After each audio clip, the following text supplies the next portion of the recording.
ଦକ୍ଷିଣରେ ବହିଯାଉଛି ଲୁଣା ନଦୀ ତାର କୁଳୁ କୁଳୁ ନାଦ କରି। ଦିନ ରାତି ଗାଇ ଗାଇ ତୁମ ଅନନ୍ତ ମହିମା। ତାର କିଛି ଦୂରରେ ଅବସ୍ଥିତ ଅନନ୍ତ ବଟ। ସେ ବୃକ୍ଷର ଡାଳେ ଡାଳେ ବସି ବିହଙ୍ଗମାନେ ଗାଇଥାନ୍ତି ତୋର ଅନନ୍ତ ନାମ। ସେ ବଟବୃକ୍ଷ ନିକଟରେ ମହାପୁରୁଷ ଅନନ୍ତଙ୍କ ଆଶ୍ରମ। ତୁଳସୀ କ୍ଷେତ୍ର କେନ୍ଦ୍ରାପଡ଼ାର ପଞ୍ଚକୋଶୀ ମଧ୍ୟରେ ଥିବା କଳପଡ଼ା ଗ୍ରାମର ଏକ କ୍ଷତ୍ରିୟ କୂଳରେ ଜନ୍ମଗ୍ରହଣ କରିଥିଲେ ମହାପୁରୁଷ ଅନନ୍ତ। ମହାପୁରୁଷ ଅନନ୍ତ ନିଜର ବାଳକ ବୟସରୁ ହିଁ ଝଙ୍କଡ଼ର ମା ଶାରଳା ମାତାଙ୍କର କୃପାଲାଭ କରିଥିଲେ। ଏହା ଫଳରେ ସେ ଅନେକ ପଦ୍ୟ ଗଦ୍ୟ ପ୍ରବନ୍ଧ ଆଦି ଅନେକ କିଛି ଲେଖିଥିଲେ। କ୍ରମେ ଲେଖୁ ଲେଖୁ ସେ ବ୍ରହ୍ମ ସଂହିତା ଖଣ୍ଡିଏ ମଧ୍ୟ ଲେଖିଥିଲେ। ବ୍ରହ୍ମକର୍ମ ବ୍ରହ୍ମଭାବ ଯାହା ବେଦରେ ମଧ୍ୟ ଲେଖା ନଥାଏ।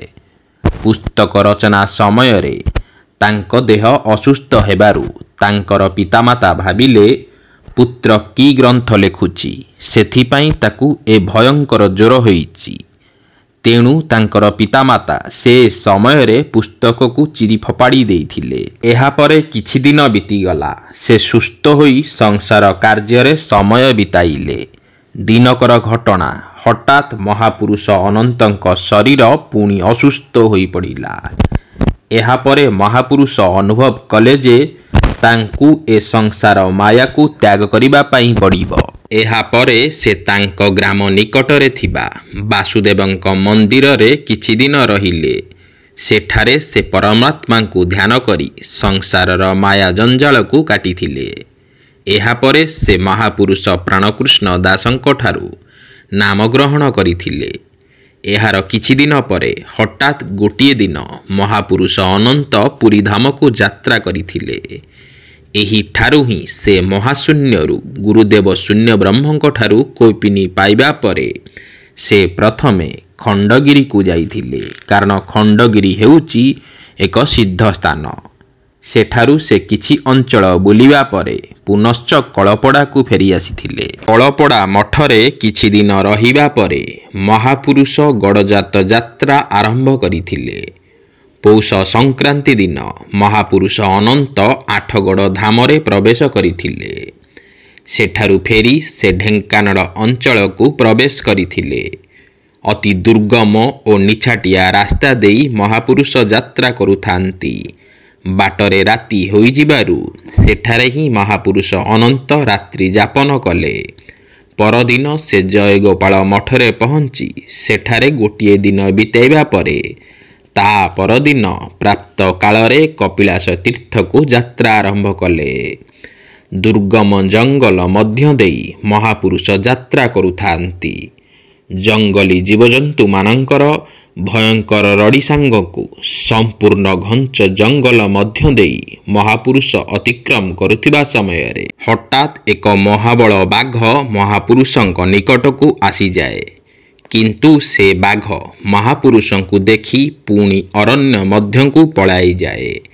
ଏହାପରେ ମହାପୁରୁଷ ଅନନ୍ତ ନିଜର ଯାତ୍ରା ଆରମ୍ଭ କରନ୍ତି। ରାତ୍ର ସମୟରେ କପିଳାସରେ ସେ ପହଞ୍ଚି ଯାଆନ୍ତି। ସେଠାରେ କିନ୍ତୁ ମହାପୁରୁଷ ପଡ଼ିଯିବାରୁ ତାଙ୍କର ଗୋଟିଏ ଗୋଡ଼ ଭାଙ୍ଗିଯାଏ। ଏଥିପାଇଁ ମହାପୁରୁଷ ଦୀର୍ଘ ଦିନ ଧରି କପିଳାସ କ୍ଷେତ୍ରରେ ରହିଥିଲେ। ଗୋଡ଼ ଭାଙ୍ଗିବା କେବଳ ଏକ ସଂଯୋଗ ଥିଲା, କାରଣ କପିଳାସ ତୀର୍ଥରେ ମହାପୁରୁଷ ଅନନ୍ତଙ୍କର ଅନେକ କାର୍ଯ୍ୟ ଥିଲା। କପିଳାସ କ୍ଷେତ୍ରରେ ସମୟ ବିତାଇବା ପରେ ମହାପୁରୁଷ ପୁନଶ୍ଚ କଳପଡ଼ା ମଠକୁ ଫେରି ଆସିଥିଲେ। ମହାପୁରୁଷ କଳପଡ଼ା ମଠରେ କିଛି ଦିନ ରହିବା ପରେ ଭାରତବର୍ଷର ଅନେକ ସ୍ଥାନକୁ ଯାତ୍ରା କରିଥିଲେ।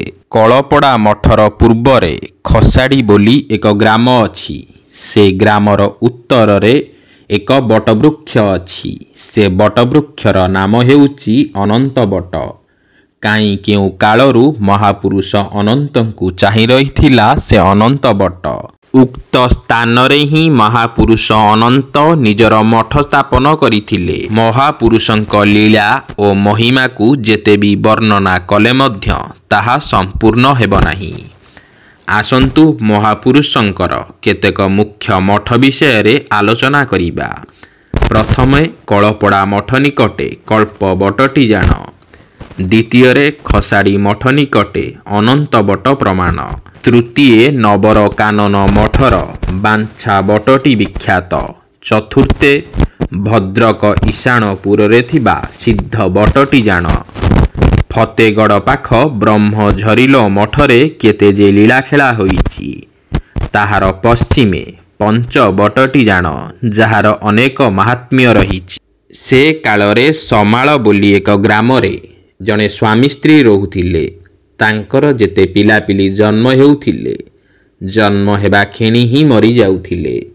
ଶେଷରେ ତାଙ୍କର ଏକ ପୁତ୍ର ସନ୍ତାନଟିଏ ଜନ୍ମଗ୍ରହଣ କଲା। ତାର ନାମ ସେମାନେ ଦେଇଥିଲେ ଭିକାରୀ। ଭିକାରୀ ଜନ୍ମ ହେବା ପରେ ମାନସିକ ଅନୁସାରେ ତାର ପିତାମାତା ତାକୁ ବାବାଜୀ କରିଦେଇଥିଲେ। ଏହାପରେ ମଧ୍ୟ ଭିକାରୀର ଶରୀର ସର୍ବଦା ଅସୁସ୍ଥ ରହୁଥିଲା। ଗୋଟିଏ ଦିନ ତାକୁ ବହୁତ ଜୋରରେ ଜ୍ୱର ହେଲା। ଜ୍ୱର ସମୟକ୍ରମେ ବଢ଼ିବାର ଲାଗିଲା। ସମସ୍ତେ ବ୍ୟସ୍ତ ବିବ୍ରତ ହୋଇପଡ଼ିଲେ। ଗ୍ରାମ ନିକଟରେ ଥିବା ମହାଦେବଙ୍କ ନିକଟରେ ଧାରଣା ପଡ଼ିବା ପାଇଁ ସମସ୍ତେ କହିଲେ। ଏହା ଶୁଣି ଭିକାରୀ ଗ୍ରାମର ଏକ ମନ୍ଦିରରେ ଧାରଣା ପଡ଼ିଲା।